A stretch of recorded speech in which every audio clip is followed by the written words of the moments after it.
Hello students, कैसे हैं आप?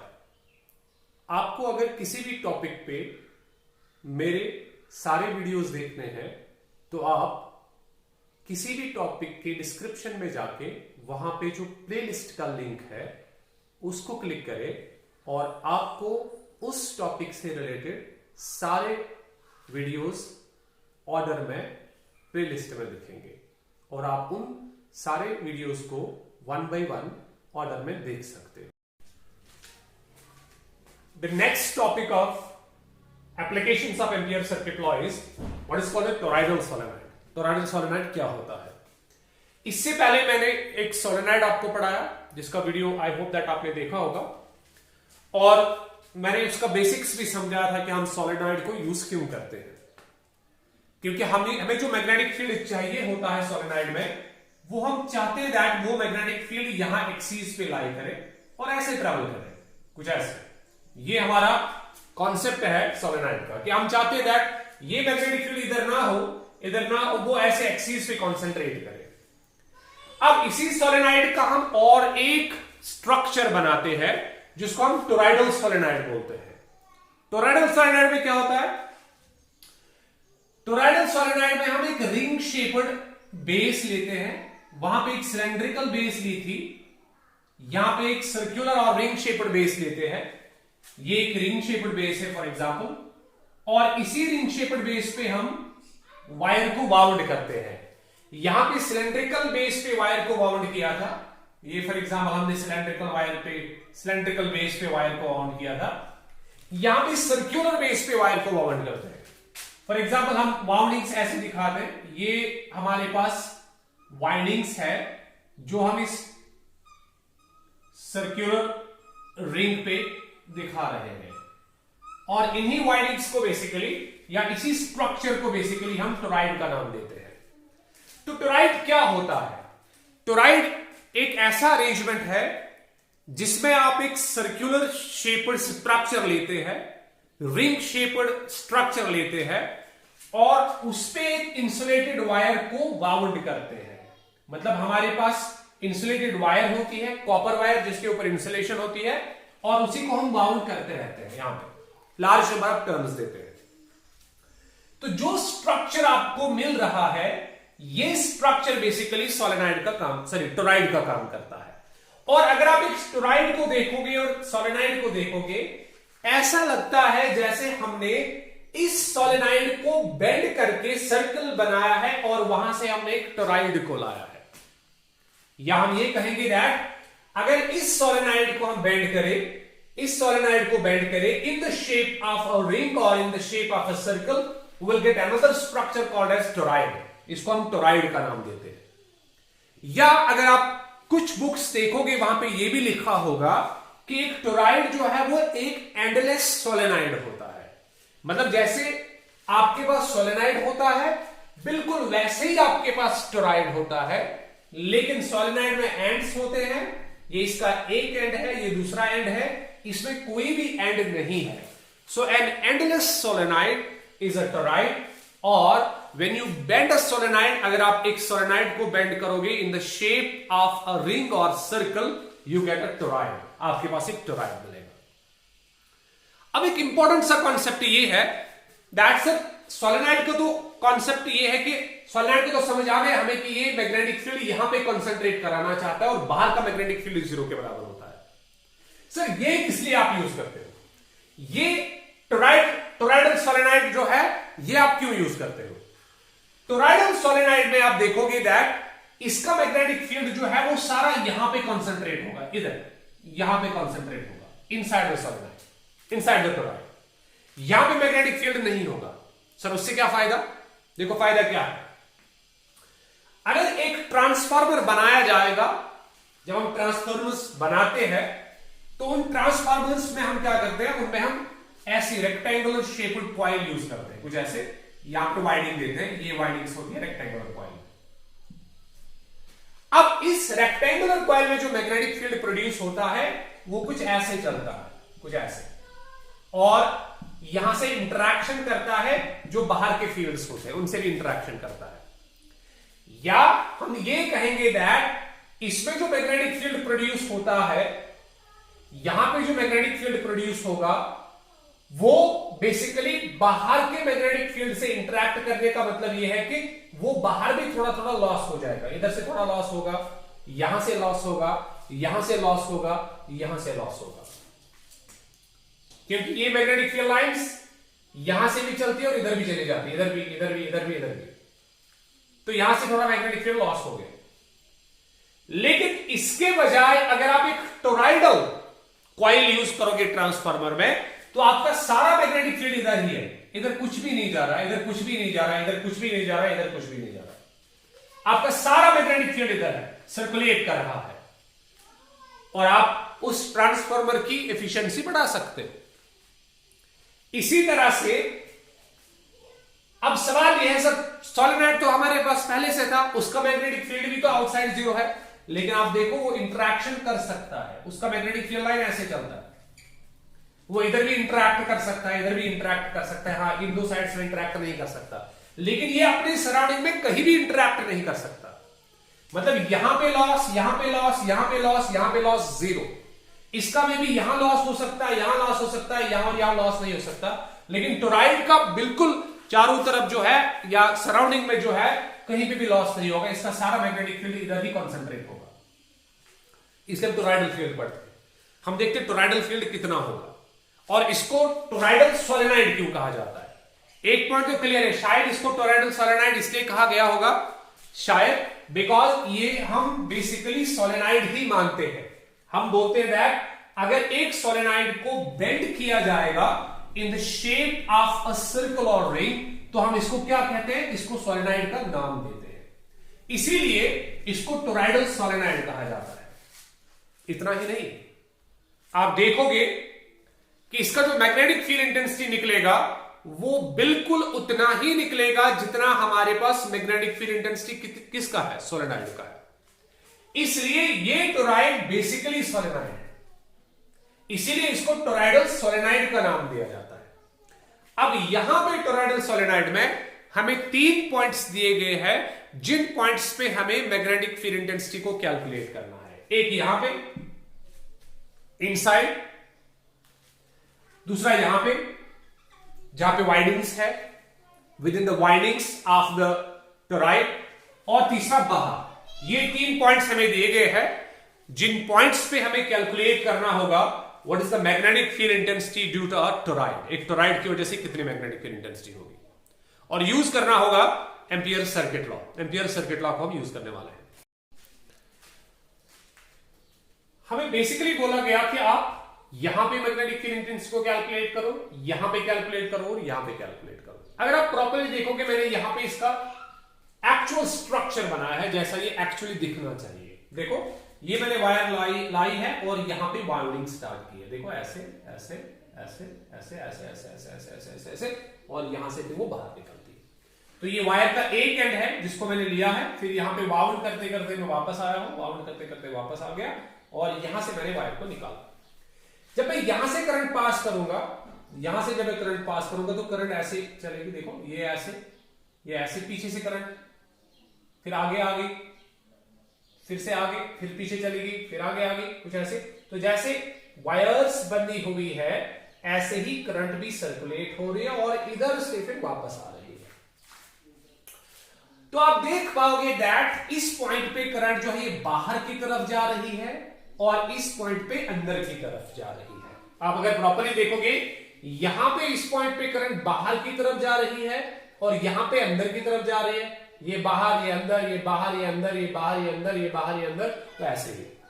इसका मतलब ये है कि हमें यहां पे जो है बाहर की तरफ करंट आ रही, तो डॉट्स बनाने पड़ेंगे। ये हम डॉट्स बना रहे हैं।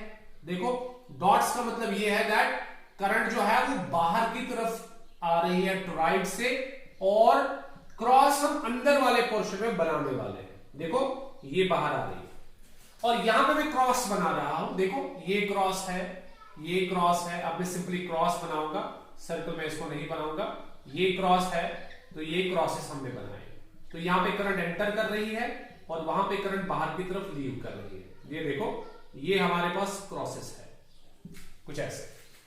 अब अगर आप यहां पॉइंट लेते हो, एक पॉइंट आपको यहां कंसिडर करना है, दूसरा पॉइंट हमें यहां कंसिडर करना है और तीसरा पॉइंट हमें यहां कंसिडर करना है। हम पहले ये वाला पॉइंट कंसिडर करेंगे। देखो, एम्पियर सर्किट लॉ बताता है कि जिस पॉइंट पे आपको मैग्नेटिक फील्ड इंटेंसिटी कैलकुलेट करनी होगी, उसी पॉइंट के थ्रू आप एम्पिरियल लूप को कंस्ट्रक्ट करो। सपोज हमारा यहां पे पॉइंट दिया गया है इनसाइड द टोराइड, टोराइड के अंदर जहां पे वाइंडिंग नहीं है। ये भी इनसाइड है, लेकिन कहां पे? जहां पे वाइंडिंग्स प्रेजेंट है, और ये आउटसाइड है। जरा इस पॉइंट को देखते हैं, इस पॉइंट पे मैग्नेटिक फील्ड इंटेंसिटी कितनी होगी। तो एम्पियर सर्किट लॉ बताएगा कि आप वहीं से एक एम्पिरियल लूप पास करो। ये देखो, हमने एक एम्पिरियल लूप पास की, और अगर आप देखोगे इस एम्पिरियल लूप में कोई भी करंट एनक्लोज नहीं हो रही है, न इसमें डॉट्स एनक्लोज हो रहे हैं और ना ही इसमें क्रॉसेस एनक्लोज हो रहे हैं। अगर इसमें ना डॉट्स एनक्लोज हो रहे हैं ना क्रॉसेस एनक्लोज हो रहे हैं, तब हम ये बता सकते हैं that current enclosed by the Amperian loop is equal to 0 और no current is enclosed by the Amperian loop. तो उस हालत में हम क्या करेंगे? हम अगर एम्पियर सर्किट लॉ का स्टेटमेंट लिखेंगे, integration B dot dl is equal to mu naught current enclosed by the loop, तब आप जानते हो कि ये INC 0 के बराबर होगा अगर आपका पॉइंट इधर है। तो क्या मैं लिख सकता हूं इंटीग्रेशन B डॉट dl कहां पे? अंदर, टोराइड के अंदर जो है वो कितना मिलेगा? म्यू नॉट वहीं पे, लेकिन INC 0 है तो इंटीग्रेशन B डॉट dl 0 के बराबर होगा। इंटीग्रेशन B डॉट dl 0 के बराबर होगा। ये देखो, तो अगर ये सारा इंटीग्रल 0 के बराबर है, इसका मतलब इसका इंटीग्रैंड 0 के बराबर होना चाहिए। dl तो 0 नहीं होगा क्योंकि हमने लूप कंसिडर की है।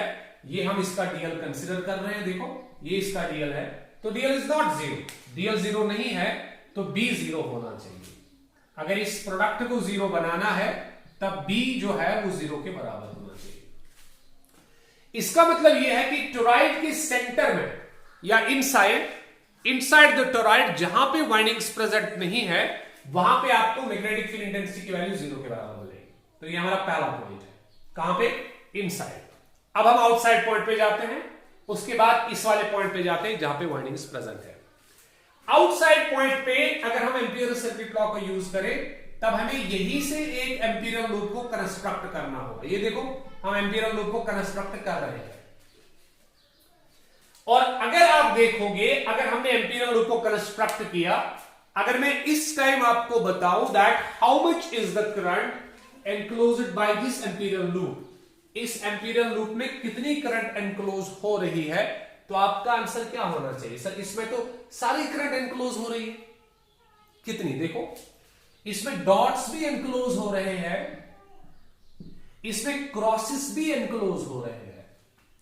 अगर इसमें डॉट्स भी एनक्लोज्ड है, क्रॉसेस भी एनक्लोज्ड है, तब मुझे लगता है कि total current enclosed by the Amperian loop 0 के बराबर होनी चाहिए। क्यों?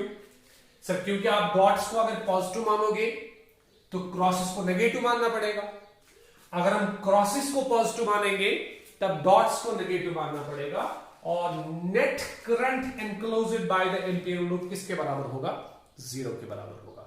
दैट्स व्हाई आउटसाइड पॉइंट पे भी हमारे पास कॉन्सेप्ट यही मिलेगा, that INC is 0, so magnetic field intensity inside the toroid and outside the toroid will be equal to 0. इसका मतलब मैग्नेटिक फील्ड एक ही जगह पे शायद प्रेजेंट होगा, वो between the windings, in between the windings of the toroid शायद magnetic field present होगा। वो हम देखते हैं। आई होप दैट आपको ये समझ आया होगा दैट यहां पे करंट एनक्लोज कैसे 0 है, क्योंकि दोनों करंट्स एनक्लोज हो रही है, डॉट्स भी एनक्लोज हो रहे हैं, क्रॉसेस भी एनक्लोज हो रहे हैं। अगर डॉट्स भी एनक्लोज्ड है, क्रॉसेस भी एनक्लोज्ड है, तब एक करंट पॉजिटिव है, दूसरी करंट नेगेटिव है, तो टोटल करंट एनक्लोज्ड किसके बराबर होगी? 0 के बराबर होगी।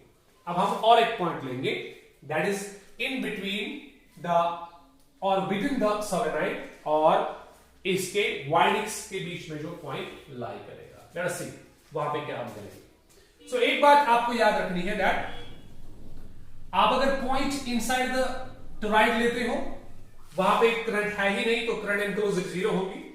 और अगर आप यही पॉइंट आउटसाइड लेते हो तो दोनों करंट्स एनक्लोज हो रही है, पॉजिटिव करंट भी एनक्लोज हो रही है, नेगेटिव करंट भी एनक्लोज हो रही है। तो दोनों हालतों में जब पॉजिटिव करंट एनक्लोज होती है, नेगेटिव करंट एनक्लोज होगी, तब इसका मतलब यह है कि net current enclosed by the ampere loop 0 के बराबर होगी।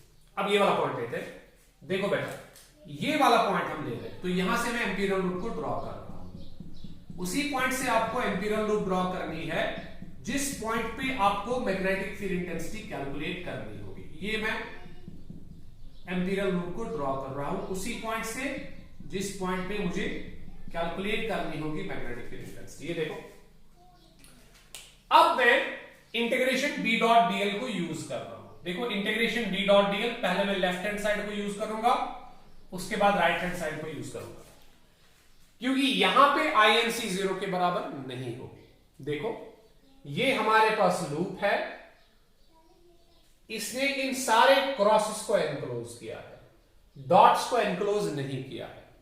आउटसाइड लूप ने डॉट्स को भी एनक्लोज किया था, क्रॉसेस को भी एनक्लोज किया था, लेकिन इसने सिर्फ क्रॉसेस को एनक्लोज किया है, डॉट्स को एनक्लोज नहीं किया है। इसलिए यहां पे INC 0 के बराबर नहीं होगा, इसलिए हमें इस इंटीग्रल को कैलकुलेट करना होगा। चलो इसका डॉट तोड़ देते हैं, integration b dl cos of theta, ये b dl है और साथ में cos थीटा। अब देखो बेटा ये भी मैग्नेटिक फील्ड इंटेंसिटी होगी उसी पॉइंट पे जहां हमें कैलकुलेशन चाहिए।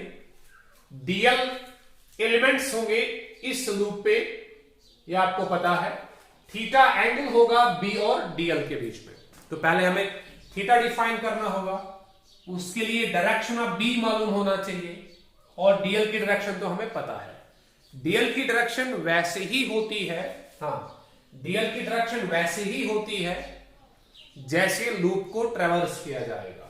हम सपोज करेंगे हम लूप को क्लॉकवाइज डायरेक्शन में ट्रेवर्स कर रहे हैं, हम लूप में क्लॉकवाइज डायरेक्शन में चलेंगे। देखो हम लूप में क्लॉकवाइज डायरेक्शन में चलेंगे, ये हमने लूप ले ली, इसमें हम क्लॉकवाइज डायरेक्शन में चलेंगे।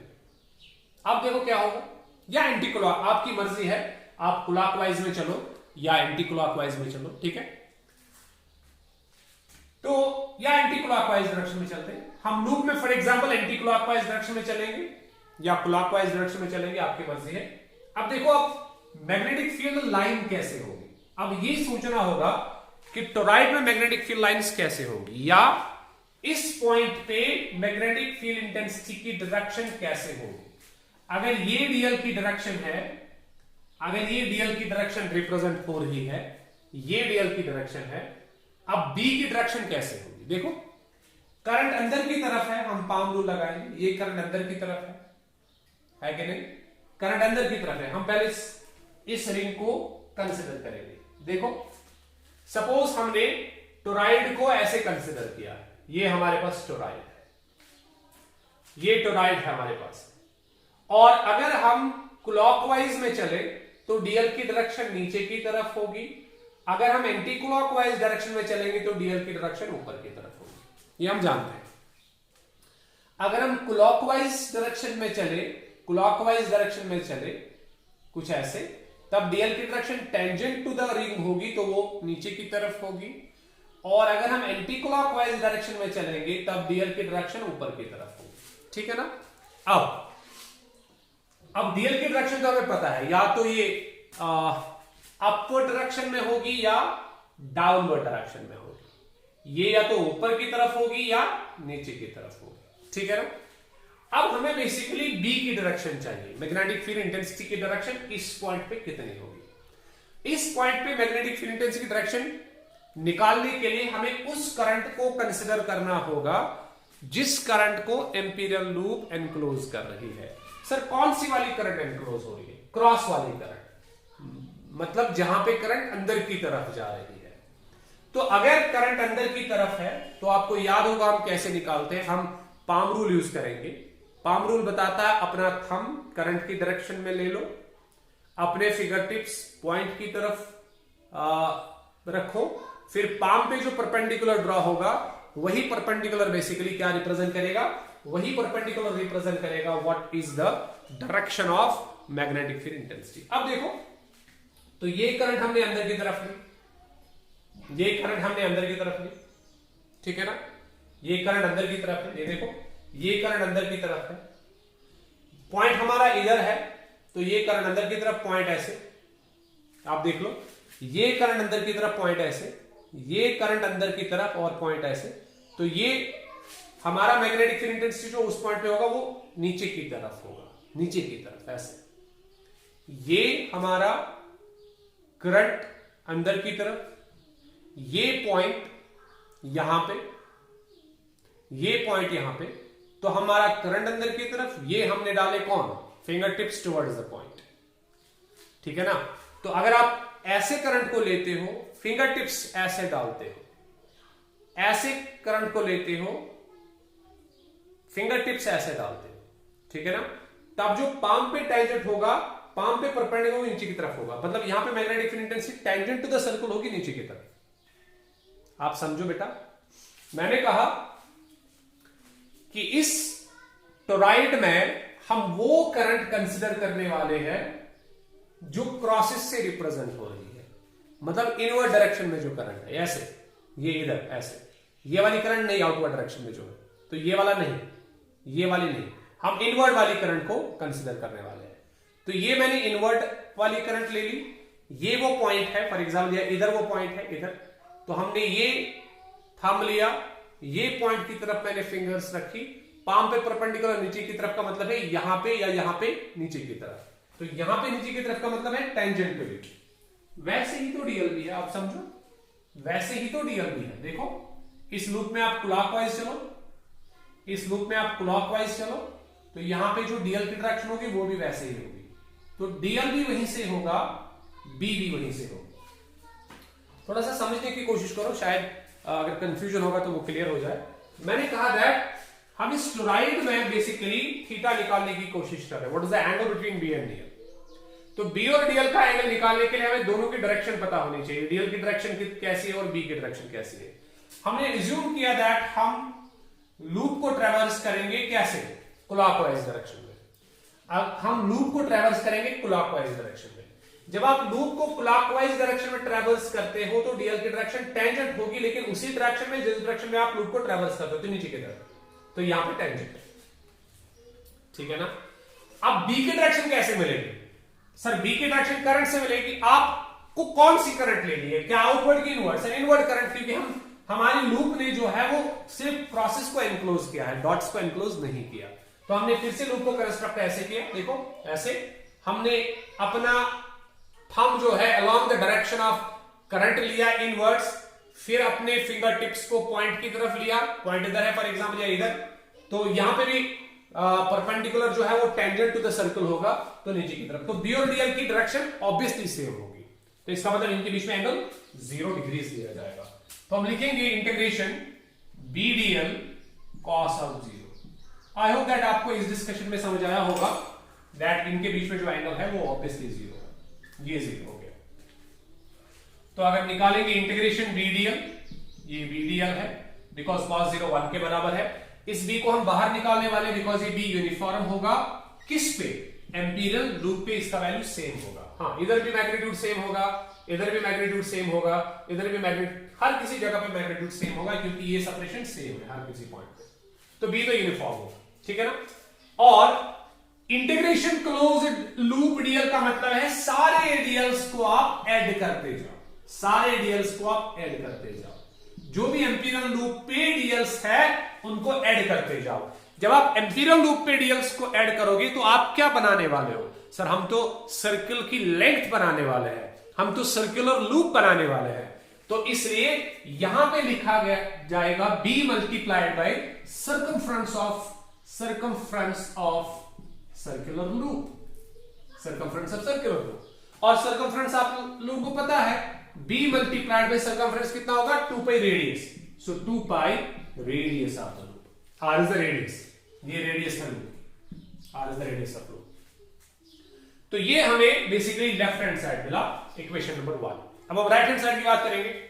आरएचएस में आपको चाहिए करंट एनक्लोज्ड, ये इंपॉर्टेंट सा कॉन्सेप्ट है यहां पे, करंट एनक्लोज्ड कितनी होगी।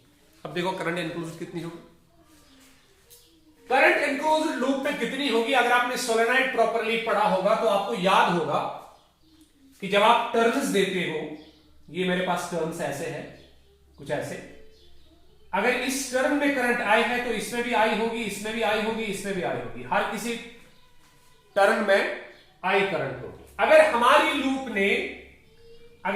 लूप ने सारी टर्न्स को एनक्लोज किया है, सारी टर्न्स को एनक्लोज किया है, 1 2 3 4 5, तो टोटल करंट एनक्लोज होगी 5 टाइम्स आर। अगर इसने 2 ही टर्न्स को एनक्लोज किया है तो total current enclose will be 2 times R. Same. अगर हम एज्यूम करें दैट हमारे टोराइड में total number of turns n है, कैपिटल N में लिख रहा हूं, टोटल नंबर ऑफ टर्न्स, हमारे पास total number of turns n है। और अगर आप देखोगे ये सर्कुलर लूप या एम्पीरियल लूप जो आपने कंस्ट्रक्ट की है, ये तो सारे टर्न्स को एनक्लोज कर रहे हैं। देखो ये टर्न भी एनक्लोज है, ये भी एनक्लोज है, सारे टर्न्स एनक्लोज है। मतलब हमारी एम्पीरियल लूप ने n नंबर ऑफ टर्न्स को एनक्लोज किया है और हर किसी टर्न में आई करंट फ्लो कर रही है, आई करंट फ्लो कर रही है। तो टोटल करंट एनक्लोजर कितनी होगी? सर टोटल करंट एनक्लोजर फिर इतनी होगी, number of turns enclosed by the Amperian loop multiplied by current carried by each loop, ni के बराबर होगी। याद रहे ni हमें क्या देगा? Total number of current, total current enclosed by the Amperian loop, क्योंकि हमने कहा अगर इस टोराइड में n total number of turns है तो ये लूप हमारी सारी टर्न्स को एनक्लोज कर रही है। अगर ये 10 टर्न्स को एनक्लोज करेगी तो करंट जो एनक्लोज होगी वो 10 टाइम्स आई होगी।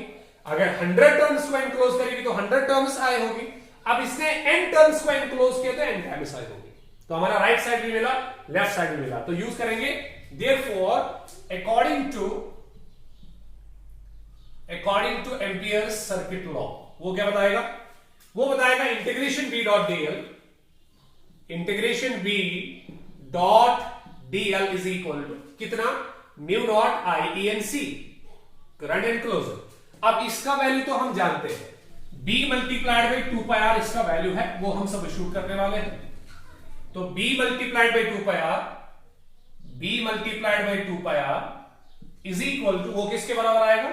म्यू नॉट करंट एनक्लोजर कितना है? ni, म्यू नॉट ni, ये कैपिटल N है। मैं थोड़ा सा डिस्कस अभी करूंगा। b is equal to mu naught capital N I by 2 pi r, ये मैग्नेटिक फील्ड इंटेंसिटी होगा टोराइड का। अब देखो बेटा, अब समझो सोलेनॉइड का मैग्नेटिक फील्ड इंटेंसिटी कितना था? क्या आपको याद है? सर हाँ, mu naught small n into I. अच्छा, स्मॉल n और कैपिटल N में क्या फर्क है? कैपिटल N क्या है? सर ये टोटल नंबर ऑफ टर्न्स है। अच्छा, स्मॉल n क्या था? Number of turns per unit length. याद रहे ये था number of turns per unit length, लेकिन ये कैपिटल N क्या है? Total number of turns. अगर आप थोड़ा इसको प्रॉपर्ली समझोगे, देखो ये समझने वाली बात है। अगर n और कैपिटल N और स्मॉल n को कंपेयर करें तो कैपिटल N है क्या? Sir capital N total number of turns है, लेकिन स्मॉल n है number of turns per unit length. अच्छा, number of turns per unit कैसे निकालते हैं? देखो, मास पर यूनिट वॉल्यूम कैसे लिखते हैं? मास, टोटल मास में total volume. Force per unit length कैसे लिखते हैं? टोटल फोर्स में total length. Number of turns per length कैसे लिखेंगे? Total number of turns divided by total length. देखो, मास में वॉल्यूम कैसे लिखते हैं? Total mass by total volume. Force per unit length कैसे लिखते हैं? Total force divided by total length. और number of turns per unit length कैसे लिखेंगे? n by l is equal to small n। Capital N by l is equal to small n। अच्छा, capital N क्या है sir? Total number of turns. अच्छा, small l क्या है? ये l क्या है? ये length, total length of the solenoid होगी, और स्मॉल n होगा number of turns per unit length. हाँ, तो इसका मतलब सर हम यहां पे इस स्मॉल n को कभी भी रिप्लेस कर सकते हैं कैपिटल N बाय l से। बिल्कुल, हम इसकी ये इक्वेशन भी बना सकते हैं। देखो, अगर हम ये लिखे दैट स्मॉल n जो है number of turns per unit length, ये होता है total number of turns divided by total length. Total number of turns divide by total length, तो हम इस सोलेनॉइड की इक्वेशन को मॉडिफाई भी कर पाएंगे। म्यू नॉट स्मॉल एन के बदले कैपिटल एन बाय एल और आई, ये हमारे पास रिलेशन होगी सोलेनॉइड की, या ये रिलेशन सोलेनॉइड की होगी। तो जिस तरह से हमने इस रिलेशन को मॉडिफाई करके ये बनाया, हम इस रिलेशन को मॉडिफाई करके ये रिलेशन बना सकते हैं। देखो क्यों। अच्छा यहां पे मुझे बताओ ये n क्या है sir? Total number of turns. ये 2πr क्या है? ये लेंथ है ना सर्कल या सोलेनॉइड। ये तो सोलेनॉइड की लेंथ होगी ऑब्वियसली, ये सोलेनॉइड की लेंथ होगी। अगर हम ये यहां पे कंस्ट्रक्ट करें, ये सोलेनॉइड की लेंथ होगी। तो अगर मैं n divided by 2πr represent करूं total number of turns divided by total length, अगर मैं इसको total number of turns divide by total length मान के चलूं, क्योंकि अगर मैं पॉइंट यहां के बजाय इधर ले लूं, इधर ले लूं, तो ये टोटल रेडियस ऑफ द क्या बनेगी? ये total radius of the toroid बनेगी, ये total radius of the toroid बनेगी। तब मैं लिख सकता हूं it is mu naught ni by 2πr का मतलब है टोटल नंबर ऑफ टर्न्स, ये n बाई 2πr की मैं बात कर रहा हूं, total number of turns divided by total length of the toroid, because 2πr circumference है इस एम्पीरियल लूप का। अगर मैं पॉइंट यहां पे ले लूं, लेकिन अगर मैं इसी पॉइंट को यहां शिफ्ट करूं, तब ये 2πr क्या बनेगा सर? ये बनेगा total length of the toroid, toroid की टोटल लेंथ को ये रिप्रेजेंट करेगा, ये उस time total length of the toroid को रिप्रेजेंट करेगा। तो हम मान के चलते ये टोटल नंबर ऑफ टर्न्स है, ये टोटल लेंथ है, और हम जानते हैं total number of turns by total length क्या बनाता है? ये स्मॉल n को बनाता है। फिर से देखो n by r, total number of turns by total length, यहां पे भी total number of turns by total length है, लेकिन फर्क सिर्फ इतना है यहां पे सोलेनॉइड ऐसे था तो उसकी लेंथ डिफाइन हुई, यहां टोराइड सर्कल की शेप में तो उसका सर्कमफ्रेंस डिफाइन होगा। इसलिए n बाय l के बजाय क्या आएगा? n डिवाइड बाय 2πr, जिसको हमने स्मॉल n से रिप्लेस किया। क्या मैं फिर लिख सकता हूं दैट सर ये जो यहां पे आपने रिलेशन लिखी, ये भी तो वैसे ही लिखी जाएगी, mu naught small n into I. Wire small n किसके बराबर है? इसके बराबर, n डिवाइडेड बाई 2πr के बराबर। Total number of turns divide by total length of the toroid जो है वो स्मॉल n को बनाएगा, और आप देख पाओगे that magnetic field intensity due to the toroid and magnetic field intensity due to the solenoid same आएगी। म्यू नॉट ni इसका भी, म्यू नॉट ni इसका भी। फर्क सिर्फ एक ही है दैट इसका मैग्नेटिक फील्ड इधर भी जीरो होता है, बाहर भी जीरो होता है, सिर्फ यहां पे इसका मैग्नेटिक फील्ड होता है। मतलब इसका मैग्नेटिक फील्ड कॉन्सेंट्रेट ऐसे होता है कि ये बाहर के मैग्नेटिक फील्ड के साथ इंटरैक्ट नहीं कर पाता, इसलिए इसमें टोराइडल सोलेनॉइड में बाहर के इंटरैक्शन के लॉसेस बिल्कुल कम हो जाते हैं या खत्म हो जाते हैं, और ये ज्यादा एफिशिएंटली काम करता है as compare to other devices जो हम इसके प्लेस पे यूज करना चाहते हैं। तो ये हमारा एम्पियर्स सर्किट लॉ जो है, इसके एप्लीकेशंस हमने खत्म की। अब हम सोलेनॉइड और टोराइड पे कुछ न्यूमेरिकल्स देखेंगे जो अगले वीडियो में आप देख पाओगे।